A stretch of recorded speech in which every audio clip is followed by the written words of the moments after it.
আর এখানে দেখো আমাদের স্যুপটা দিচ্ছে। আমি বলেছিলাম কাকুকে একটু বেশি বেশি স্যুপ দেবে, কারণ ওখানে স্যুপটা দারুণ খেতে। আর এই ভাইটা দেখো কি দারুণ পেঁয়াজ কুচাচ্ছে, অত ভালো আমিও পারি না, সত্যি বলছি। দারুণ করছে, ওর ভীষণ ট্যালেন্ট আছে। এবার আমাদের এই মোমো আমার হাতে দুটো ধরিয়ে দিল, আমি তো আর পারছি না, আমি কতক্ষণে এটা আমি খাবো। তোমার বরকে আমি দিলাম যে তুমি তোমারটা নাও, আমি আমারটা খাই। এদিকে বাপ্পা ওরটা খাচ্ছে। এবার চলো আমি এখানে টেস্ট করি আগে, আমি আর পারছি না।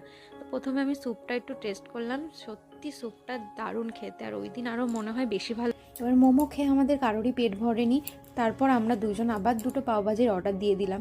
তো আমাদের পাওভাজিটা দেখো এখানে রেডি হচ্ছে। এখানে বেশ সস চাটনি কি কি দিয়েছিল আমি ঠিক জানি না, কিন্তু খেতে খুব ভালো ছিল। চিকেন ছিল ভেতরে ছোট ছোট, তো ওটা আমাদের দিয়ে দিল। এবার দুজনই ওটা খেলাম, সত্যি খুব টেস্টি ছিল। তারপর ওখান থেকে ওটা খাওয়ার পরে আর আজকের মতন ঘোরা এখানেই শেষ করলাম। তো সবাইকে